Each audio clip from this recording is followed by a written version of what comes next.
Meus amigos, começamos então lembrando um detalhe. Para toda essa compreensão do regime de bens, nós precisamos partir de uma premissa metodológica.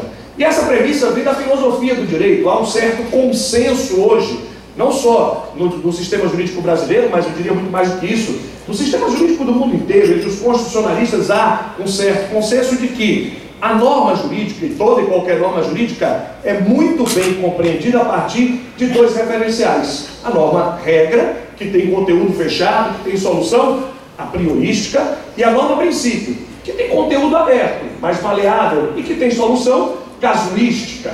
Nós podemos enxergar isso com precisão na análise do regime de bens. Muitas questões do regime de bens, elas podem ser enxergadas como uma solução pronta e acabada. Toda vez que você tiver uma solução pronta e acabada numa regra, ali nós estamos diante de um easy case. É a expressão usada pelos filósofos do direito. Easy case é um caso fácil, ou seja, aqui o jurista não precisa dedicar muito da sua atenção, porque a solução já vem a prioristicamente estabelecida na regra.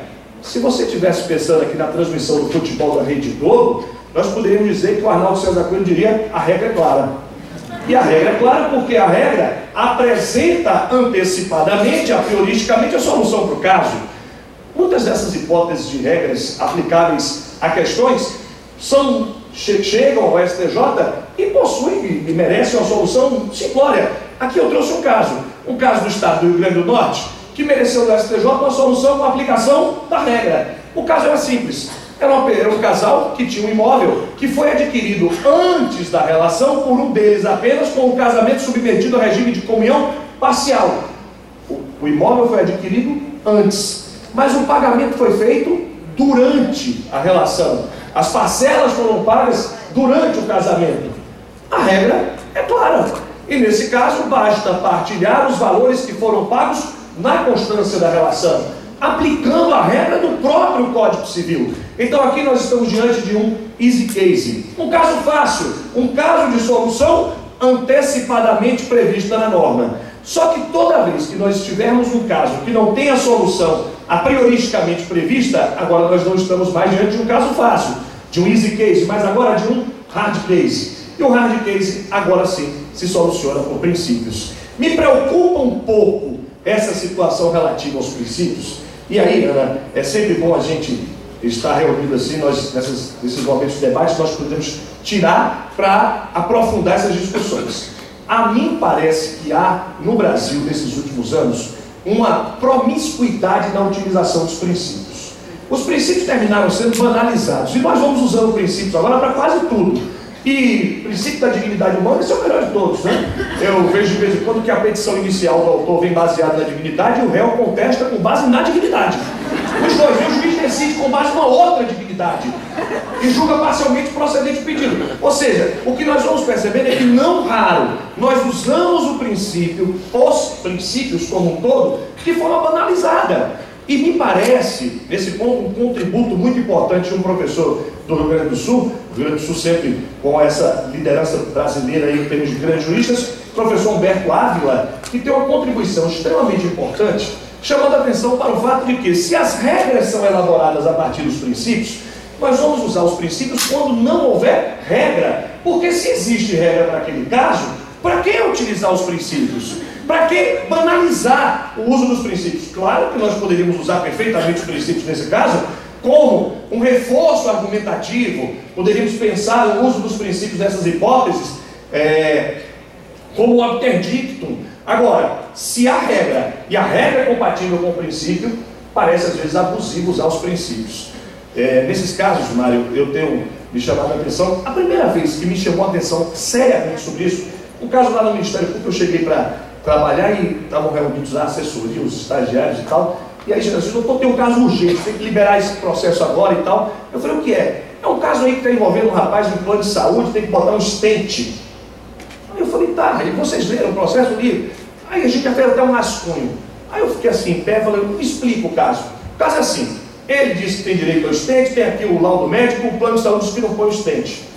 Falei: tá, e vocês descobriram o quê? Não, descobriu que ele tem direito. Eu falei: ótimo, que bom. E aí me dá o parecer, eu comecei a ler assim rápido, ele tinha umas 12, 14 páginas de fundamentação, falava do princípio da dignidade, do acesso à justiça, falava do princípio da felicidade, da alegria, do direito de viver, falava tanto princípio, eu ficava ali acompanhando aqueles princípios todos, emocionado quase. Era quase uma poesia jurídica que eles fizeram. Aí, num dado momento, tinha assim só: a resolução número tal da Agência Nacional de Saúde prevê que os planos de saúde são obrigados a colocar tais tipos de stent. Aí eu fiquei olhando, Mário, atentamente. Aí, num dado momento, eu bati o olho assim e falei, stent tal. Aí eu falei, pega aí o laudo médico. Aí pegaram, qual é o stent que o médico está falando? Esse. Aí eu conferi, estava certo. Aí eu entendi. Tinha uma resolução da Agência de Saúde dizendo que os planos de saúde eram obrigados a colocar aquele tipo de stent. Mas eles resolveram o problema com a base da dignidade. Aí eu falei, tá onde esse parecer aí? Isso está em tal computador. Eu falei, então tá tudo bom, deixa eu ir lá que eu vou só arrumar. Aí sentei no computador, deletei tudo que eles tinham feito e fiz o parecer assim em uma página, coloquei só assim. O parecer do Ministério Público é pelo deferimento porque a resolução número tal, baseada no princípio do acesso à saúde, baseada no princípio da dignidade, a resolução resolve o problema. E se a resolução resolve o problema, no princípio da dignidade. Porque eu posso precisar da dignidade quando a solução não estiver numa regra. Mas se a solução está na regra, para que eu quero o princípio? Ou seja, nesses casos nós precisamos ver que a superutilização dos princípios, ao invés de valorizá-los, pode gerar uma depreciação. Porque nós poderemos, em última análise, perder o próprio referencial do princípio. Princípio, portanto, é para ser usado em casos difíceis, em casos que não têm solução na regra. O Supremo fez isso recentemente no julgamento do recurso extraordinário 878694, dizendo, você vai lembrar perfeitamente, no caso da igualdade da sucessão na união estável e no casamento, tema que era já antecipadamente baseado nesse caso sim, em princípios, porque nesse caso o hard case vai transcendendo a discussão sobre regras. Pois bem, com esta visão, com esta percepção, nós precisamos então estabelecer: regime de bens discute o quê?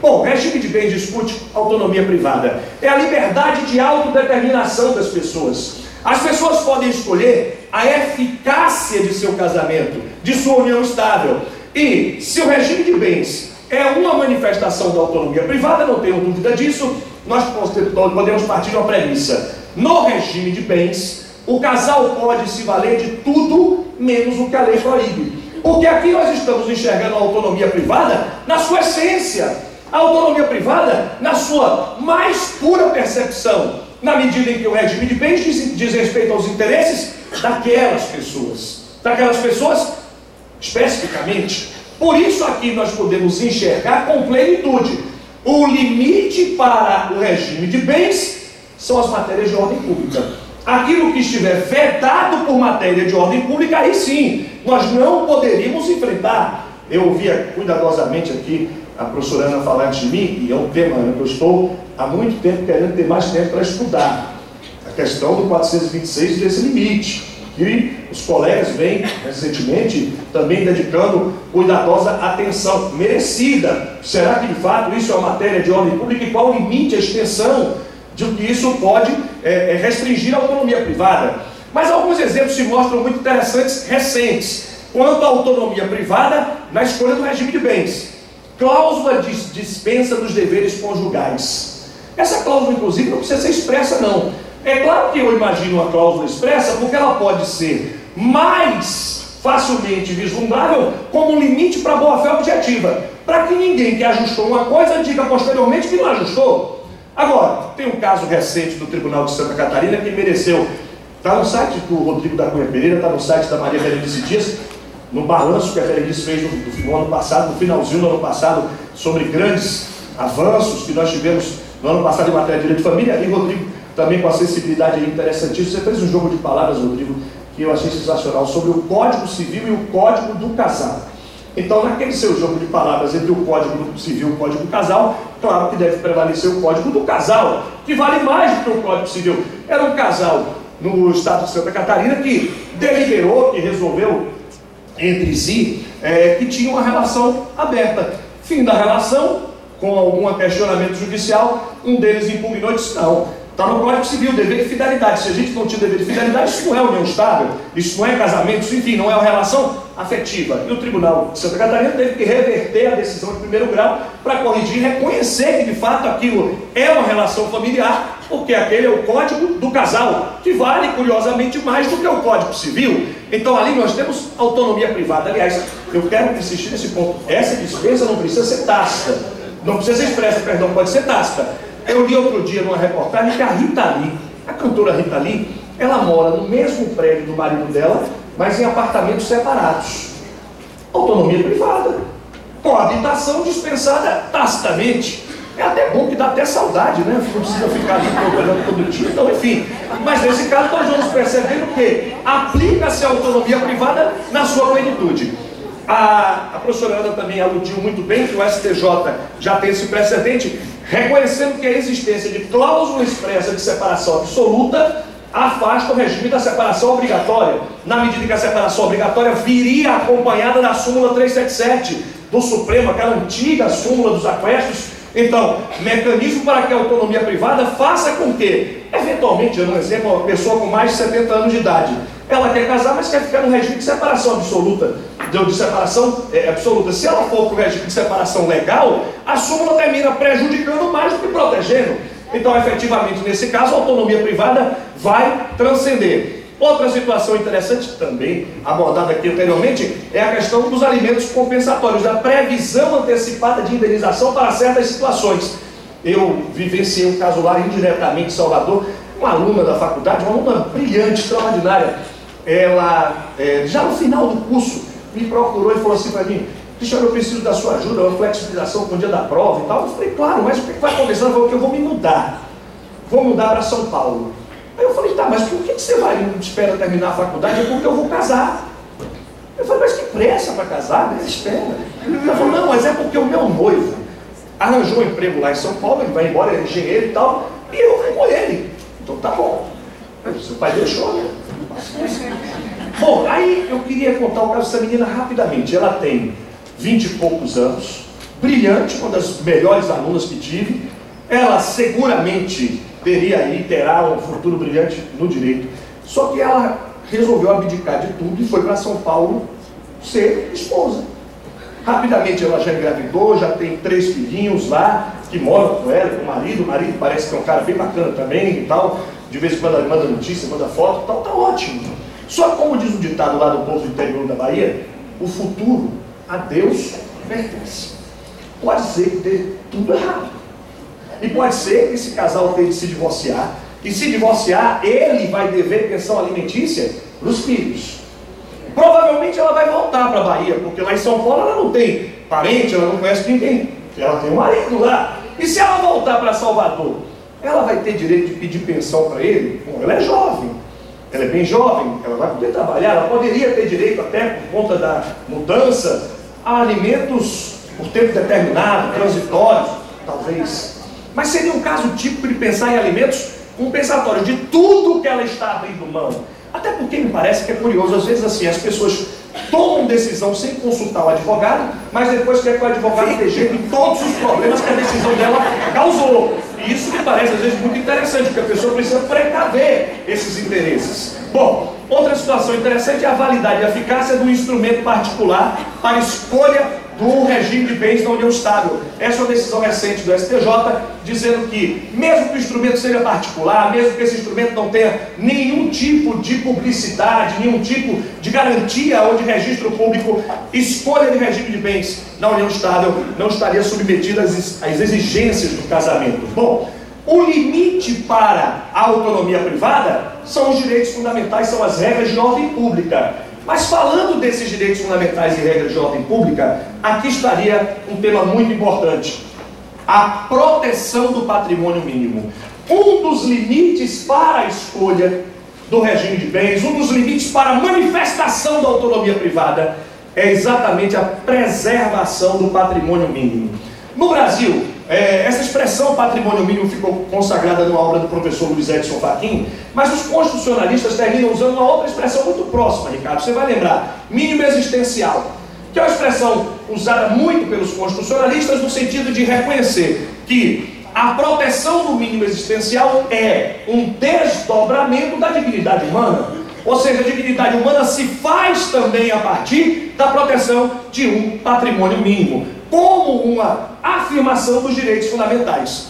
O Supremo tem esse caso curioso, um caso muito famoso já aí de mais de 10 anos, em que o Supremo, através desse precedente aqui, é o recurso extraordinário 201/819, o Supremo afirmou que os direitos fundamentais vinculam também as relações privadas. Ou seja, as relações entre particulares precisam respeitar os direitos fundamentais. Esse é um caso muito curioso lá do Supremo. É uma associação de compositores aqui do Rio de Janeiro, que tinha um compositor chato. Aliás, tem gente chata em todo canto, né?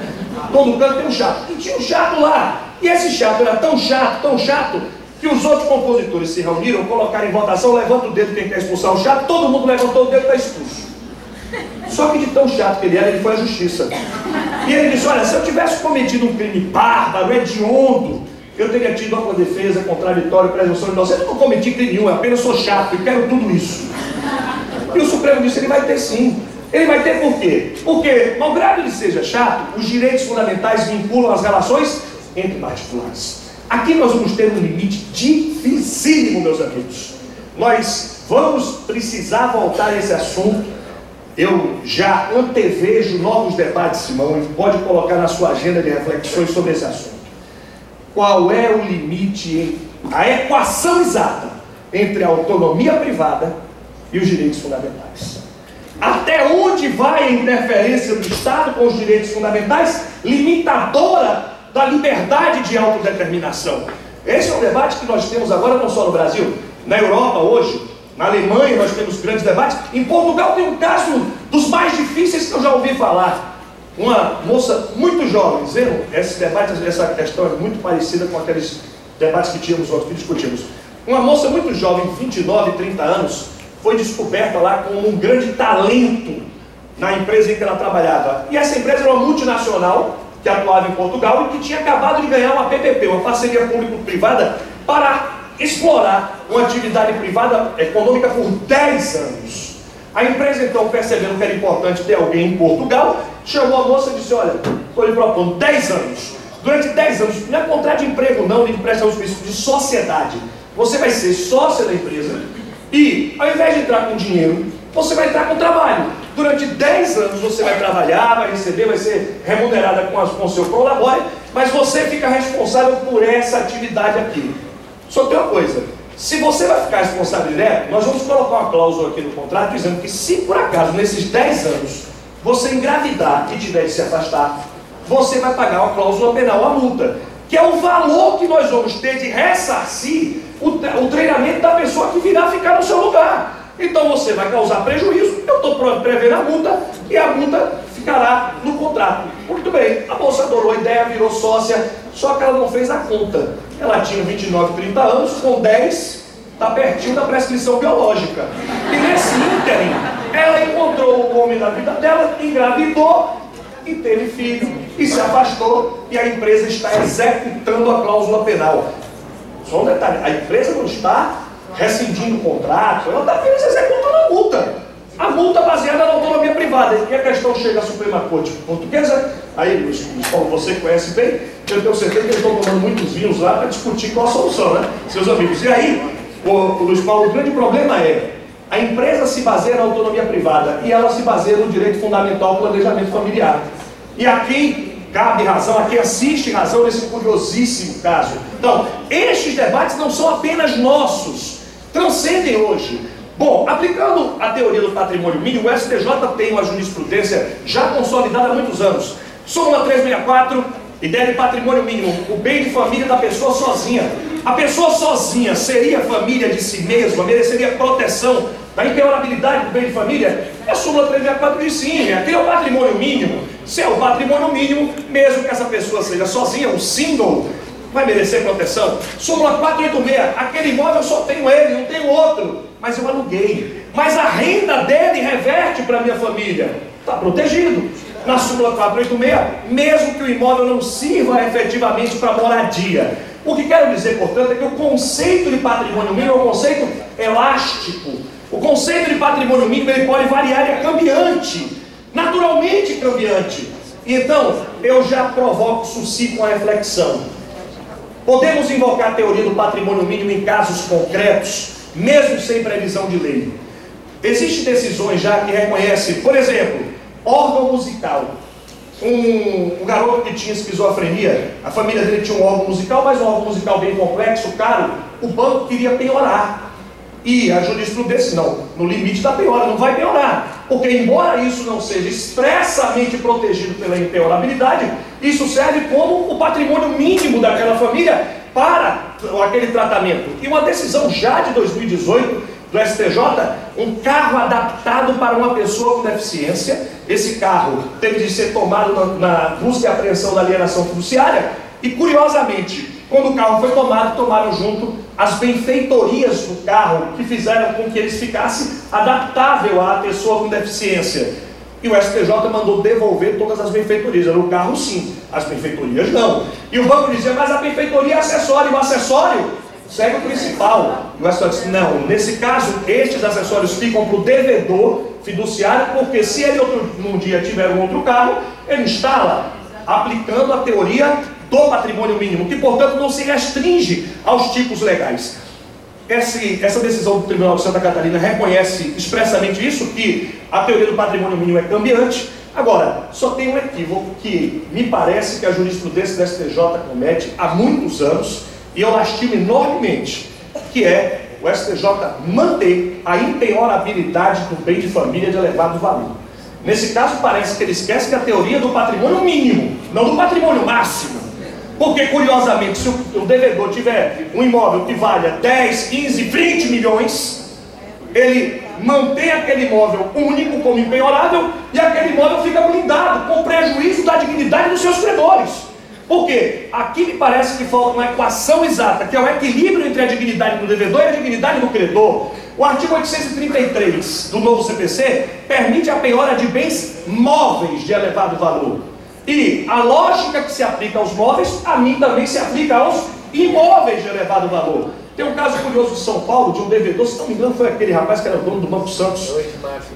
Então, ele tem um imóvel valiosíssimo, 10, 15, 20 milhões, e o imóvel está blindado, e os credores no prejuízo. Muitos credores de boa fé, que permanecem no prejuízo, e o STJ não altera esse entendimento histórico que vem mantendo. Pois bem, à luz disso tudo, eu queria então arrematar e apontar aqui para o final, dizendo, com essas considerações nós podemos enxergar então que nós precisamos buscar a exata equação no regime de bens entre os direitos fundamentais, a autonomia privada e esta teoria, que surgiu obviamente nos Estados Unidos da América, de um professor norte-americano chamado Richard Posner, e que no Brasil já vai ganhando aplicações no campo das relações familiares.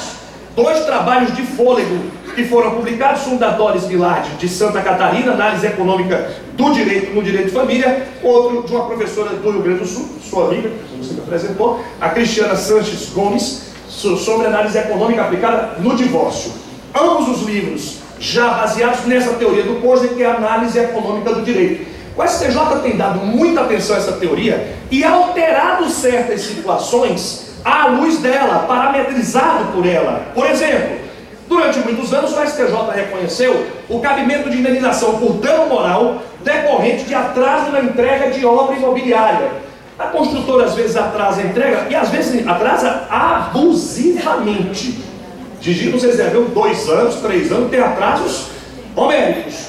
O STJ sempre reconheceu o dano moral, dizendo que haveria dano moral in re ipsa, presumido por conta do atraso na entrega dessa obra. Historicamente se disse isso. Agora, o STJ mudou de opinião. Recuou, recentemente disse que o atraso da entrega de obra não gera dano moral presumido. Pode gerar, dependendo das circunstâncias do caso concreto, mas genericamente não haverá dano moral decorrente do atraso de entrega de obra. Claro, uma preocupação evidente com a análise econômica do direito. As construtoras do Brasil não andam nada bem. Então talvez se leve em conta exatamente isso. No direito de família, essa teoria vai ter tranquila aplicação. E aqui, Anderson, eu quero lhe chamar a atenção para alguns aspectos pontuais que me parecem que o STJ vem considerando e aplicando a tese, e muitas vezes sem que nós nos venhamos a atentar e percebamos que, na verdade, o STJ está se parametrizando sim. A primeira situação, eu anuncio logo ela, até porque para mim é que vai gerar o maior volume de problemas, é quanto à partilha de FGTS. Essa situação é o RESP 1399199 do Rio Grande do Sul, relatoria do ministro Salomão. Nesse caso, o STJ está dizendo: o FGTS recebido por cada cônjuge ou companheiro na constância da relação deve ser partilhado. Diz de ouvir você fazer cara feia, eu quero dizer que eu adiro a sua cara feia. E eu adiro a sua cara feia, eu vou dizer porque eu tenho uma memória boa. E eu me lembro da aula de Direito Previdenciário na faculdade, o professor disse que FGTS é direito à personalidade, porque incorpora a pessoa do trabalhador como uma forma de garantir o seu futuro à aposentadoria. Pois bem, se o FGTS é personalíssimo, eu não consigo enxergar como é que partilha. Para mim há, nesse caso, uma inconsistência, mas tudo bem. O STJ diz que vai partilhar. Para mim cria também um outro ponto de litígio. Porque aquele divórcio ou separação que tinha tudo para ser consensual, agora vai ser litigioso. Porque um vai olhar para o outro e dizer: não tem que partilhar, não, peraí, eu quero FGTS. Sim, o FGTS do período metade é meu. O maior problema vem agora. E movimenta como esse FGTS? Porque a lei estabelece os casos em que o FGTS pode ser movimentado. E aí surge um problema. Para movimentar precisa do quê? Aí o STJ, numa emenda, a emenda é tão grande, que são as 3 páginas só de emenda. Porque a emenda vai explicar para o juiz, dizer: juiz, presta atenção. Senta aí, juiz, que eu vou te ensinar. Quando você proferir uma sentença de divórcio, de separação, de dissolução de união estável consensual, aí você coloca na sua sentença: oficie-se a Caixa Econômica, para a Caixa Econômica saber que vai reter metade do FGTS daquele período em favor do ex-cônjuge, do ex-companheiro. Reteve. Para quando a conta movimentar, entregar. Gente, essa conta pode demorar anos para movimentar. E nesse período, claro, a fila anda. O que vai acontecer? Gisele, o problema psicológico, a fila vai andar mesmo. Alguns andam mais rápido, outros menos. A fila andou. Aquela pessoa que é credora do FGTS do ex-cônjuge ou do ex-companheiro, aquela pessoa casou de novo. Aí ela casou de novo e morreu, mas deixou o viúvo. Aí o viúvo novo vai aparecer na casa do ex-cônjuge. Se eu vim buscar o FGTS, que dia mesmo você vai movimentar? Tem mais. Tem outro problema de legitimidade, meus amigos. Eu quero lhes apresentar. Se o cônjuge, ou melhor, o ex-cônjuge ou ex-companheiro é titular de uma parte desse FGTS, ele tem legitimidade para ajuizar a ação trabalhista, para conferir se os depósitos foram regulares.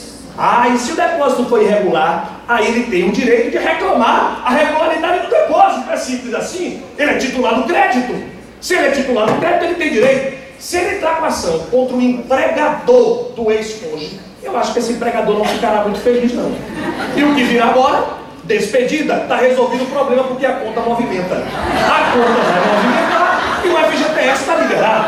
Ou seja, o STJ talvez não tenha percebido, porque ele criou um ponto de litigiosidade, de conflituosidade nas relações familiares, mas claramente utilizando a teoria da análise econômica do direito, pelo momento de crise, talvez, que o Brasil vai passando. Em relação à partilha das cotas empresariais, outro problema muito sério que temos. Muitos empresários adquiriram suas cotas empresariais, suas cotas societárias durante a relação. Tem de partilhar? Claro que tem. É dinheiro, é partilha, é patrimônio, ótimo. Só que se partilhar e o cônjuge disser: agora eu sou sócio também, aí viola a affectio societatis. Porque os outros sócios vão dizer: opa, a sociedade não era com você, era com seu ex-cônjuge, ex-companheiro. Evidentemente o STJ diz então, nesse caso, para respeitar a affectio societatis, indeniza. O ex-cônjuge, o ex-companheiro não terá direito de participar da sociedade em si, mas sim de ser indenizado pelo valor correspondente. Outro detalhe interessante é a partilha por morte de bem gravado com cláusula de inalienabilidade. Aqui o STJ mantém sua linha de entendimento. A linha de entendimento do STJ simples era: bem particular não gera meação, mas gera herança. Se o bem particular não gera meação, mas gera herança, então o bem gravado com cláusula de incomunicabilidade é bem particular, sobre ele não incide meação, mas sobre ele incide herança. Autonomia privada aqui sendo arrefecida. Então aquele pai que muitas vezes faz uma doação com cláusula de incomunicabilidade, agora vai ter que pensar 2 vezes, vai arrumar outro jeito porque se vou na partilha por morte, efetivamente esse bem entrará na comunhão. Em relação ao prêmio lotérico, decisão recente do STJ, na súmula 377, entram na comunhão os aquestos, que seriam os bens adquiridos a título oneroso, e o STJ diz a título eventual também. Também a título eventual, prêmio lotérico também se partilharia na súmula 377. Outra situação interessante é a não partilha da valorização das cotas sociais. Agora não é a cota que foi adquirida na constância, é a cota que foi adquirida antes, mas que valorizou durante a relação. Essa valorização, o STJ diz que pertence ao titular da cota, não entra na comunhão. Seria algo muito parecido com os imóveis. A pessoa já tem um imóvel antes de casar, não entra na comunhão se o regime é de comunhão parcial, perfeito. Mas aquele imóvel antes valia 10, agora ele vale 20. E o STJ diz, essa valorização não entra porque ela é inerente à coisa. Também não se partilha a previdência privada, decisão do ano passado, e essa decisão dizendo que pela natureza da previdência privada não haverá partilha. Na separação de fato, independente de prazo, cessa o regime de bens, haverá cessação do regime de bens imediata pela simples separação de fato, e a impenhorabilidade de imóvel, aqui nós enxergamos com clareza a teoria da análise econômica do direito. Imóvel que pertence à empresa, mas que está destinado à moradia do sócio ou do diretor, este imóvel se mantém impenhorável para que o direito à moradia seja assegurado, seja respeitado. Bom, concluindo, eu quero só lembrar que o STJ, nesse ponto, andando muito bem, utilizou claramente essa teoria para dizer que a mudança do regime de bens, conquanto o artigo 734 do CPC tenha dito, repetindo o Código Civil, que para mudar o regime de bens tem que indicar expressamente o motivo, o STJ diz que esse motivo pode ser flexibilizado, que o juiz não pode se deitar a análise muito profunda. Eu fico, aliás, pensando, que motivo seria esse? Eu quero mudar o regime de bens do meu casamento, eu vou dizer o que, o juiz? Qual o motivo? O motivo é que eu quero. Estou afim de mudar. Assim, não, é porque quando eu leio os livros, Simão, eu fico preocupadíssimo com o que é escrito. É para coibir fraudes. Alguém acha que se for para fraudar, a pessoa vai dizer ao juiz? Juiz, eu quero mudar porque eu vou fraudar. É isso que eu vou dizer, então não adianta ficar fazendo perquisições que são completamente estéreis, sem sentido prático. E com isso eu queria concluir falando da necessidade de prova do esforço comum para a partilha de bens na separação legal. Esses aquestos que entram na partilha terão esforço provado. Essa decisão é recentíssima do STJ. Se não houver a prova do esforço comum, não pode haver a correspondente partilha. Eu queria muito agradecer, Luiz Cláudio, obrigado pelo convite e parabéns pela grandiosidade do evento, não só você para conseguir tudo isso. Eu queria pedir a todos que, se algo puder ficar de todos esses nossos debates, de todas essas nossas controvérsias, eu queria que ficasse só uma coisa. Eu tenho olhado aqui cuidadosamente para a programação do evento e visto temas impressionantemente profundos. Os congressos atualmente do IBDFAN se notabilizam pela verticalidade e importância prática dos temas. Esse congresso demonstra isso com clareza. E fiquei a me perguntar esses dias, quando eu voava para aqui ontem, e eu fiquei a me perguntar como que nós vamos usar tanto conhecimento, tantas palestras maravilhosas, tantos temas novos, talvez matérias que a gente nem imaginou que iríamos estudar. Para que a gente usa isso tudo? Aí eu lembrei desse trecho do Rubem Alves. O Rubem Alves era meio que o IBDFAN. Ele era mineiro de nascimento, mas vivia em São Paulo e era do Brasil. Eu acho que o Rubem Alves era o IBDFAN. Aliás, com a formação dele, era educador, psicólogo, teólogo. Então, de fato, era um homem diferenciado. E aí eu lembrei dessa frase. Eu acho que toda essa ciência que a gente busca aqui com conhecimento, ela pode nos ser muito útil, até porque Vieira dizia que existem dois tipos de pessoas, que trabalham e os que dão trabalho. Então os que trabalham com conhecimento chegam mais perto de Deus, porque fazem o bem pelo semelhante. Então, eu acho que o grande papel que nós temos aqui é colher conhecimento, portanto ciência, para ter sabedoria, para ter sapiência. Mas que esse conhecimento que nos dê sabedoria, ele sirva para que nós tenhamos consciência. Consciência de que nós precisamos manter todas as evoluções que colhemos nos últimos tempos consciência de que nós não podemos abrir mão do respeito à dignidade das pessoas, às liberdades, e toda essa contribuição, Rodrigo, Berenice, que o BDFAM vem dando há tanto tempo, que ela seja mantida entre nós com a consciência social de que o verdadeiro sentido da dignidade e da igualdade é o respeito às diferenças. Muito obrigado.